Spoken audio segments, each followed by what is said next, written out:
नमस्कार दोस्तों बचपन से हम सुनते आए हैं कि हेल्थ इज़ वेल्थ, स्वास्थ्य ही हमारा धन है। अब इस धन को हम कितना केयर करते हैं ये तो हमारे ऊपर निर्भर करता है, क्योंकि सब कुछ डॉक्टर के ऊपर और या भगवान के ऊपर हम छोड़ नहीं सकते हैं। जैसा कि बहुत से लोग आप देखेंगे कि उनको लगता है कि हमारा हेल्थ में कुछ भी अगर गड़बड़ी होती है तो या तो भगवान देखेगा अंत में, और नहीं तो डॉक्टर साहब देखेंगे। Doctor is next to God, ऐसा आप सुनते आए हैं। और दोस्तों इस वीडियो में मैं यह भी बताना चाहता हूं कि लाइफ में मेरे भी कभी कभी कुछ हेल्थ इश्यूज़ आए हैं। जैसे कि एक बार थायराइड काफ़ी बढ़ गया था, एक बार कोलेस्ट्रॉल भी काफ़ी बढ़ा हुआ था। तो उस समय मैं क्या करता हूं, उस समय मैं एक्सरसाइजेज थोड़ा ज़्यादा बढ़ा देता हूं। वॉकिंग करना या योगा और मेडिटेशन करना, ये सब मैं थोड़ा टाइम बढ़ा देता हूँ। अनुलोम विलोम, कपालभाति, भस्त्रिका, भ्रामरी, ये सब जो रामदेव बाबा समझाते हैं, बताते हैं। रामदेव बाबा को मैं क्यों रिस्पेक्ट करता हूँ, क्योंकि यार हमारा देश काफ़ी आलसी एक तरह से देश है। योगा प्राणायाम ये सब पतंजलि के समय से हज़ारों सालों से हमारे देश के ऋषि मुनि समझाते आए हैं, लेकिन लोग करते कहाँ हैं। और ये रामदेव बाबा ने क्या किया, करोड़ों लोगों को मोटिवेट किया ये सब करने के लिए। तो ऐसे शख्स को हम क्यों नहीं रिस्पेक्ट करना चाहिए भाई। बिजनेस कर रहे हैं, बिजनेस करना कोई गलत थोड़ी जो है। मैं तो चाहता हूँ कि हमारे देश में करोड़ों बिजनेसमैन बने इस तरह से, और करोड़ों बेरोजगार जिनको जो रोज़गार के लिए मारे फिर रहे हैं उनको कोई रोज़गार दे, जो कि बाबा जैसे कि लाखों लोगों को रोज़गार दे रहे हैं। उस तरह से मैं चाहता हूँ कि लाखों लोगों को रोज़गार मिले भाई। हर एक आदमी कम से कम मेरे जैसा, मेरा लाइफ में क्या है, मैं कोई थोड़ी जो करोड़पति अरबपति हूँ, या ऐसा थोड़ी जो कि पावर प्रॉपर्टी प्रेस्टीज के मामले में मैं बहुत सक्सेसफुल आदमी हूँ, नहीं। लेकिन मैं ऐसा समझता हूँ कि हर एक आदमी कम से कम मेरे लेवल पे भी पहुँच जाए। ग्रुप सी का नौकरी ज्वाइन करे, या ग्रुप बी का नौकरी ज्वाइन करे, या ग्रुप डी का भी नौकरी ज्वाइन करे, और मेरी तरह से ज़िंदगी जिए, तो यार हमारा देश बहुत खुशहाल देश बन जाएगा। और मेरा देश ही क्या, पूरा धरती खुशहाल देश बन जाएगी। तो दोस्तों ये अनुलोम विलोम, कपालभाति, भस्त्रिका, ये भी मोस्टली मैं अगर घर से बाहर नहीं निकला तो सुबह में 10-15 मिनट ये सब चीज़ भी मैं ज़रूर कर लेता हूँ। और दोस्तों ये सब चीज़ें आप रामदेव बाबा जैसे एक्सपर्ट से ही सीखे तो अच्छा है। वैसे मैं थोड़ा सा आपको करके दिखा देता हूँ।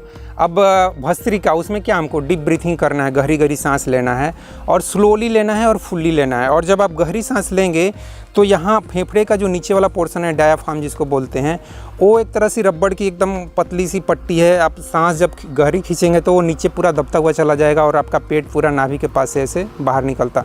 तो इस तरह से गहरी सांस आपको खींचना है।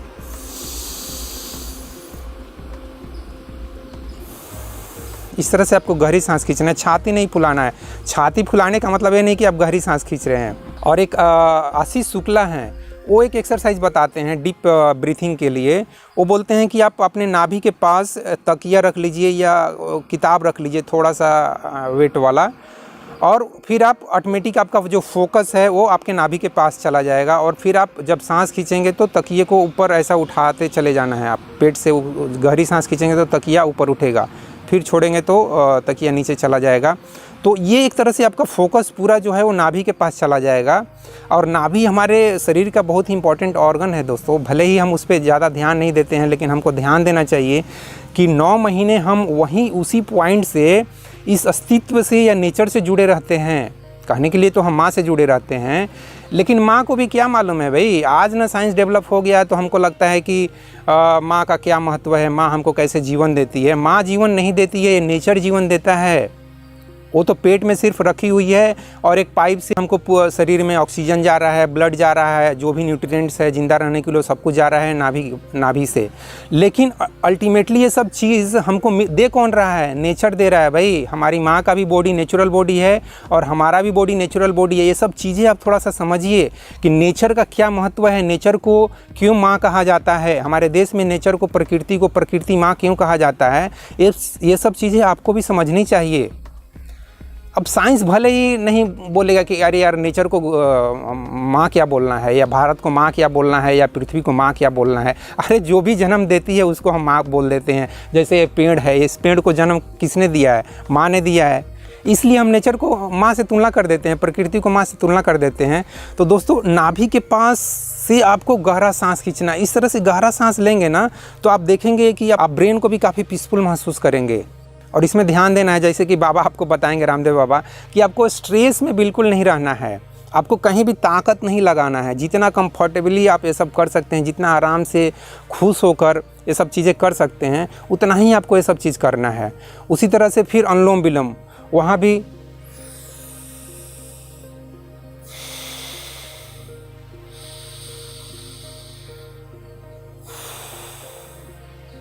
इस तरह से ये सब चीज़ें जैसे कि बाबा बताते हैं 10-10 मिनट कर लीजिए या 5 मिनट 10 मिनट ऐसा कुछ सीक्वेंस बताते हैं। जो रामदेव बाबा बताते हैं, एक्सपर्ट लोग बताते हैं, वैसे ही कीजिए। मैं तो जो चीज़ मैं अपने तरीके से करता हूँ वो मैं आपको जस्ट एक दोस्त के नाते में शेयर कर दिया इस वीडियो में। जैसे कि ये सब चीज़ें मैं अपने दोस्त वर्मा जी को बताता हूँ, चाहे जो भी मेरे साथ में काम करते हैं उनको मैं बताता हूँ। तो दोस्तों इस तरह से सिंपल एक्सरसाइज करना है, योगा प्राणायाम करना है। और आपका बीपी शुगर, हाँ उस चीज़ को मैं बताना भूल गया, मैं ये सब करके ही और थोड़े बहुत रामदेव बाबा का जड़ी बूटी जो भी बोलिए दवा, मैं आपको रेकमेंड नहीं कर रहा हूँ। ये मत सोचना कि मैं रामदेव बाबा का चमचा हूँ और अंधभक्त हूँ। उस वीडियो में मैंने रामदेव बाबा के ऊपर वीडियो बनाया हूँ, उस पर किसी ने कमेंट कर दिया था कि क्या अंधभक्ति है। अरे यार, अंधभक्ति की छोड़ो, मैं भगवान का भी अंधभक्त नहीं हूँ। बाबा किस खेत की मूली हैं, ये मैं बोलना चाह रहा हूँ। मैं गौतम बुद्ध, श्री कृष्ण, महावीर, इस धरती पे आइंस्टीन, न्यूटन, एडिसन, कोपरनिकस, इतने जितने भी बड़े बड़े ये लोग हैं ना, उन सब का भी मैं अंधभक्त नहीं हूँ। मैं किसी का ऐसे तस्वीर लगा के और डेली आरती करके और ऐसे ऐसे प्रार्थना किसी का भी नहीं करता हूँ, इस चीज़ को समझ लो। लेकिन मैं क्या बोलूँ, चलो ठीक है, तुम कुछ भी कमेंट करने के लिए फ्री हो, कुछ भी मेरे ऊपर कमेंट कर सकते हो। तो मैं रामदेव बाबा का या किसी का भी अंधभक्त नहीं हूँ, इस चीज़ को समझ लो। मैंने तो एक वीडियो में यहाँ तक बोला हूँ कि इस धरती का सबसे बड़ा भगवान तो मैं किसी को समझता ही नहीं हूँ, क्योंकि उस व्यक्ति को मैं इस धरती का सबसे बड़ा भगवान समझूंगा जो इस धरती से गरीबी, बेरोजगारी, अशिक्षा, भुखमरी, भ्रष्टाचार, इस तरह के जितने भी पॉल्यूशन, पॉपुलेशन जो बढ़ गए हैं, उसको जो कंट्रोल कर दे, कंट्रोल में ऐसा सिस्टम क्रिएट करे कि ये सब धीरे धीरे ख़त्म हो जाए इस धरती से, उसको मैं इस धरती का भगवान समझूंगा। जो भगवान अभी तक इस धरती पर पैदा ही नहीं हुआ है। तो मेरे वीडियो सारे आप देखते नहीं हो, इसलिए आप इस तरह के कमेंट कर देते हो कि मैं रामदेव बाबा का अंधभक्त हूँ। नहीं, मैं भगवान का भी अंधभक्त नहीं हूँ, समझो इस बात को। भगवान सुप्रीम पावर की मैं बात कर रहा हूँ, वो मालूम नहीं कहाँ है, कैसा है, उसको बोलते हैं निर्गुण है, अद्वैत है, क्या है, ये सब मेरे लिए एक शब्द हैं। मैं इन सब शब्दों को कोई ज़्यादा, इवन वेद वेदांत, ये सब जो किताबें हैं ना, उनमें भी मैं ज़्यादा इंटरेस्ट नहीं लेता हूँ। मेरा अलग ही स्टाइल है सोचने का, समझने का, समझ लो इस बात को। तो कभी भी मेरे ऊपर इस तरह के अगर आप कमेंट कर रहे हो कि मैं अंधभक्त हूँ रामदेव बाबा का, गलत तरीके से आप सोच रहे हो मेरे बारे में। मैं किसी का भी अंधभक्त नहीं हूँ। तो दोस्तों, मैं एक दोस्त के नाते आप सभी से भी यही रिक्वेस्ट करूँगा, यही सलाह दूँगा कि जिस तरह से मैं ये सिंपल एक्सरसाइजेस करके अनुलोम विलोम, कपालभाति, योगा प्राणायाम, एक्सरसाइज, वॉकिंग, ये सब करके मैं जैसे अपने हेल्थ को मेंटेन रखता हूँ, उसी तरह से आप भी कोशिश कीजिए कि ये थोड़े बहुत एक्सरसाइजेस कर लेते हैं। 24 घंटे में आधा घंटा हम अपने लिए भी निकाल लेते हैं। यार, हेल्थ इज़ वेल्थ, तो इस वेल्थ को मेंटेन करना भी बहुत बड़ी समझदारी है, बहुत बड़ा इंटेलिजेंस है। जनरली हम अपने हेल्थ को मेंटेन नहीं रखते हैं। तो दोस्तों, इस वीडियो में बस इतना ही। जय हिंद, जय भारत और जय विश्व, जय भगवान। Thank you very much friends इस वीडियो को देखने के लिए।